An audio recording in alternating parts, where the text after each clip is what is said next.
안녕하세요. 오늘의 천자문 사자는 177화 성궁기계입니다. 살필성, 덜생, 몽궁, 나무랄기, 경계계입니다.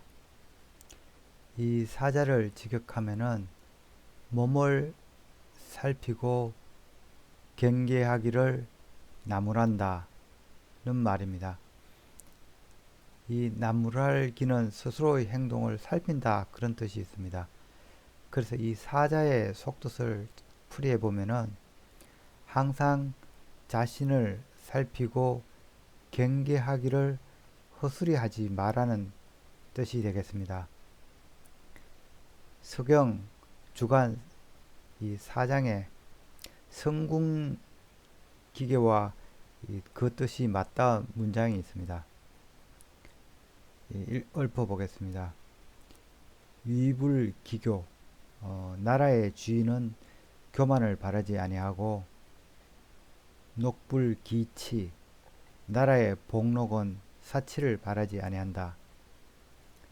공검유덕, 공손과 검소함이야말로 새겨야 할 덕목이니 무제이위, 내 거짓을 담지 말아라. 이 나라의 벼슬에 임함에 그 지위와 복록으로 교만함과 사치 부리기를 멀리하고 항상 거짓됨 없이 겸손하고 검소해야 한다는 선인의 말씀이 되겠습니다. 제가 앞서 천자문 143화 진초경패에서 잠깐 초장왕을 언급하면서 상두사의 일화를 남긴 손수고를 소개한 적이 있습니다. 손수고는 초나라 내정과 외교에 힘을 쏟아 이 초장왕의 폐업을 도운 인물, 명재상입니다.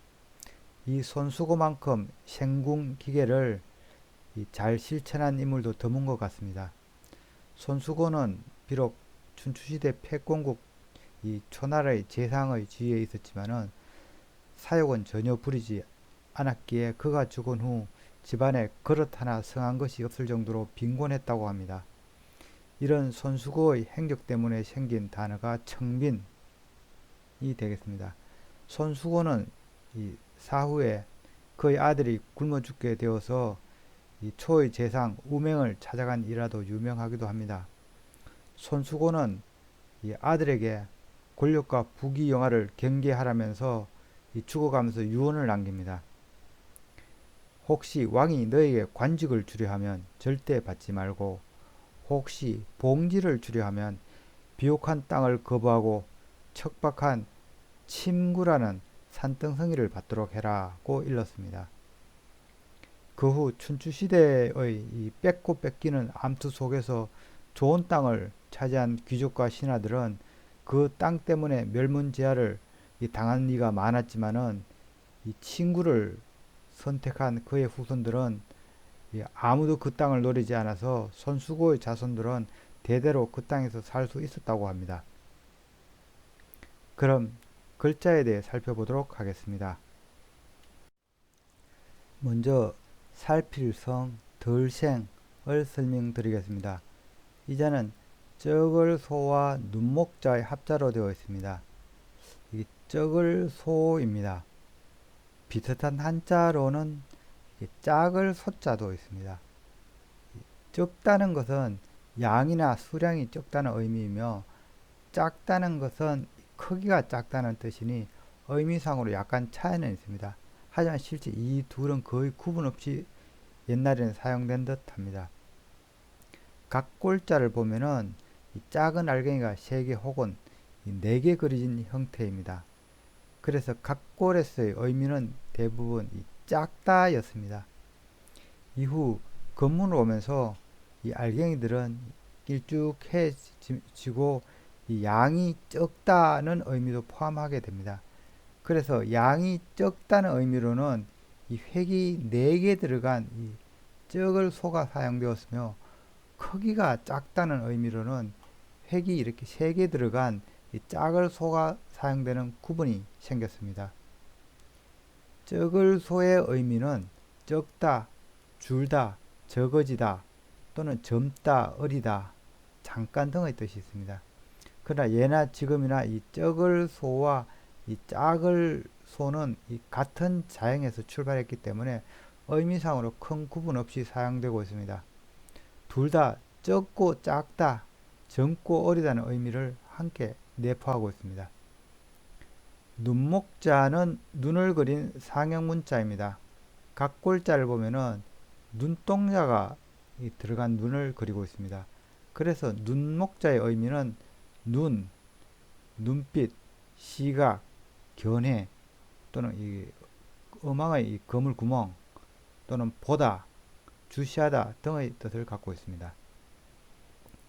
살필성은 각 골문을 보면은 이 눈목자 위에 이 자라나는 새싹을 그린 이 날생자가 그려진 형태입니다. 이 날생자는 땅에서 자라는 이 새싹을 그린 자형이 되겠습니다. 그래서 살필성의 의미는 작물이 자라는 것을 살펴본다는 뜻을 담고 있습니다. 그래서 초기 의미는 농작물을 살피다 였습니다. 시족사회가 점차 부족국가인 건문으로 넘어가게 되면서 자형의 의미는 농작물을 살피는 것 외에도 백성들을 살핀다는 뜻으로 그 의미가 확장이 됩니다. 그래서 이자는 백성들을 살피는 이 관할 관청의 의미도 가지게 된 것이 이 살필성입니다. 지금은 중국 관할구역 명에다 이 성자가 대부분 들어가 있죠. 그 이유가 이 때문입니다. 그래서 살필성은 그 의미가 살피다, 깨닫다, 명심하다, 관청, 마을 등이 되겠습니다. 한편 이 살필성에서 보면은 이 소전에서만 해도 그 이유자가 적을 소가 아닌 이 날생자입니다. 이것이 이 적을 소로 고정된 시점은 진나라 시대 정막이 소전자형을 따듬어 예수로 만들 당시 이 날생자를 이 적을 소로 오인해서 적기 시작하면서부터입니다. 적을 소로 풀이한 연유는 아마도 눈을 작게 떠야지 선명하게 본다고 생각한 듯합니다. 잘 살펴본 수 있다고 생각했겠죠. 그래서 예서 이후에는 날생자 대신에 이 적을 소가 붙음으로 인해서 자형에는 또 다른 의미가 추가가 됩니다. 즉 이 눈목자를 이 사는 목록으로 해석하고 위에 적을 소가 들어가서 즉 드러내다, 줄이다는 의미가 생겨난 것입니다. 그래서 그때부터 줄이다, 덜다는 의미의 덜생자로도 사용하기 시작되었습니다. 그런데 이 살필성 자형은 또 다르게도 해석이 되었는데 바로 이 눈앞에 이 풀이 가리고 있어서 시야를 가린다는 의미입니다. 이때는 허리를 생으로 불리고 있으며 표기에도 약간의 차별을 두게 됩니다. 살필성에서 이 날생자가 이렇게 조금 적을소처럼 이렇게 늘어진 형태라면은 이 허릴생은 이 날생자 그대로의 모습을 갖고 있습니다. 그리고 허릴생은 또 시야를 뿌옇게 가리는 이렇게 백내장이라는 뜻으로도 가지게 되고요. 그래서 이 허릴생은 그 의미가 눈에 백태가 끼다, 허리다, 눈병, 재앙 등의 뜻을 갖고 있습니다. 다음 자는 몸궁자입니다. 이 자는 이 몸신과 활궁의 합자로 되어 있습니다. 몸신은 원래 임신한 아녀자를 그린 자형이었으며 초기 의미는 아이를 배다였습니다. 각 골자를 보면은 이 임신한 아녀자의 배에 태아가 깃든 것을 볼 수 있으며 태아는 나중에 점차 이렇게 점으로 표시가 됩니다. 그리고 이 잔을 보면은 여인이 손으로 자신의 배를 이렇게 가리키거나 매만지는 모습입니다. 그래서 이 잔은 몸의 상태와 이 몸이라는 그런 의미로 발전이 됩니다. 그렇다 보니 이 자의 의미가 이 배 부분의 이 몸뚱아리로 고정이 되니까 건문에서는 이 몸 부분을 강조하기 위해서 이 몸과 다리를 구분하는 이 회기역이 추가가 됩니다. 즉, 이 팔과 이 다리 사이에 있는 이 몸 부분을 의미한다고 하겠습니다. 몸 신자의 의미는 몸, 신체, 나, 자신, 몸소, 친히, 체험하다 등이며 원래 의미인 이 아이를 배다는 뜻도 갖고 있습니다. 옛날 중국에서는 이 인도를 부를 때 음으로 표기하였는데 그때는 이 건독이라고 얕잡았습니다. 이때 이 몸신자를 썼는데 이때는 건자로 읽힙니다. 활궁은 이 활을 그린 상형문자입니다. 각골자를 보면은 활이 있고 활에 장식 깃도 있는 형태입니다. 그리고 나중에는 이 활이 휘어진다는 의미로 많이 쓰이게 되면서 실제 혀는 제외하고 이 활신만 이렇게 그려지게 됩니다. 건문을 보면은 이 활신을 굽힌다는 의미로 인해서 활신이 이 사람이 허리를 굽히는 형태로 유사하게 그려지기도 합니다. 오늘날 활궁의 의미는 활처럼 굽은 모양, 구부정하다, 굽히다 등입니다. 그런데 이 활궁은 길게 당기다, 넓히다, 베풀다는 그런 속뜻이 있어서 구성자로 쓰일 때는 이 넓히다, 당기다는 의미로 사용되는 경우가 많습니다. 이 꺼린자를 보면은 원래 이 꺼린자는 이 큰대자와 활궁의 합자로서 이 어른이 활을 잡아 당긴다는 의미입니다. 그리고 이 베풀장을 보면은 베풀장도 역시 이 활궁과 길장의 합자로서 활을 길게 당긴다는 의미입니다. 그래서 이 의미가 베풀다는 뜻으로 확장이 된 것입니다. 몽궁은 이 몸신과 이 활궁의 합자로서 이 몸을 활처럼 굽힌다는 뜻이 되겠습니다. 몽궁의 의미는 몸, 신체, 자기, 자신 또는 이 팔도 굽히기 때문에 그런 의미가 들어갔습니다. 그리고 팔뚝, 공손하다, 굽히다, 공공하다 등의 의미를 갖고 있습니다. 이 자는 소전에서 사실은 이렇게 만들어진 자이긴 하지만은 이미 각골자부터 그 관련된 이 유래가 있었던 자형입니다. 몽궁의 기원자는 이 다할궁, 공공할 궁자가 되겠습니다. 각골자를 보면은 이 움집을 뜻하는 이 자형 안에 사람이 있고 집안에 이 물방울이 있습니다. 이는 빗물이 집안으로 새어 들어온다는 의미입니다. 이 옆자형은 이 집안에 이 구멍들이 숭숭 뚫려 있습니다. 그래서 허술한 집에 바람이 숭숭 들어온다는 의미를 나타냅니다. 건문으로 와서는 여기 진면자인데 진면자가 쓰이지 않고 동굴혈자가 쓰이게 됩니다. 왜냐하면은 이 건문으로 오면서 진면자는 번듯하게 큰 집이라는 의미를 갖게 되었기 때문입니다. 그래서 천민들이 살던 혈거를 나타낸 이 구멍혈로 주거지가 바뀌게 됩니다. 그리고 이 좁은 집에서 이 허리를 굽힌 사람을 뜻하는 이 활궁자가 있고 그 옆에 이 다룰자가 있습니다. 집안으로 달빛이 들어오니 공공하다는 의미로 해석이 됩니다. 소전으로 와서는 허리를 굽힌 사람을 이 몸신자로 바꾸고 집에 난 구멍은 이 창이나 구멍을 뜻하는 이 성시 여자로 바뀌게 됩니다. 딴 이야기지만 이 성시여는 나중에 등뼈 또는 이 석경을 닮았다고 해서 규칙적이라는 의미로 법칙여로 불리게 되는 자형이 이 성시여가 되겠습니다.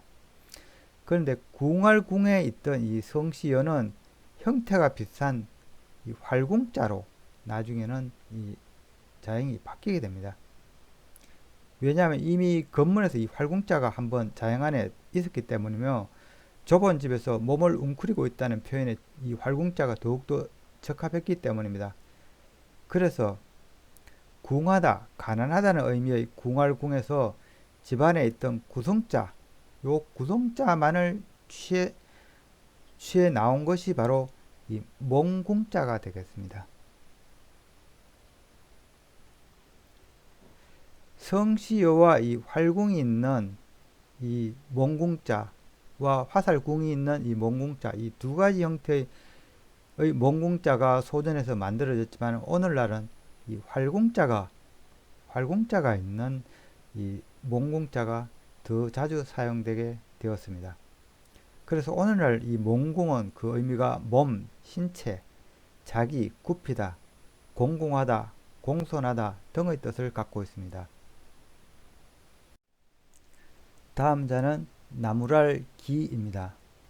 이 자는 말씀, 언과 몇 기의 합자로 이루어져 있습니다.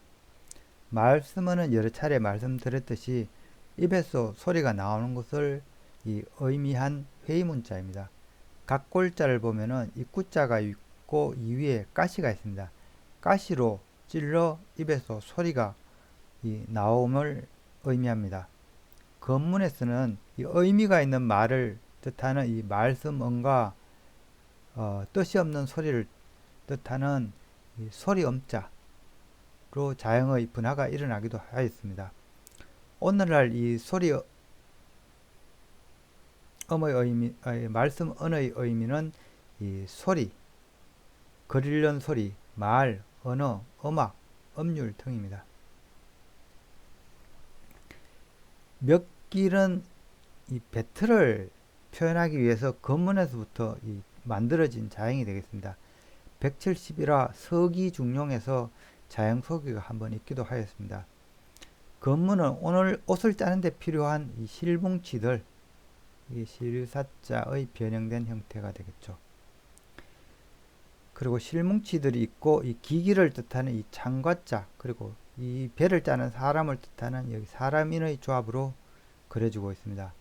몇기는 이 배틀을 그린 자형으로 기기란 뜻으로 처음으로 사용되었지만은 이 직조한 양을 가늠하는 몇, 얼마, 어느 정도라는 뜻이 있으며 오늘날은 이 기기란 의미보다는 이 양을 헤아리는 자형으로 더 자주 쓰이고 있습니다.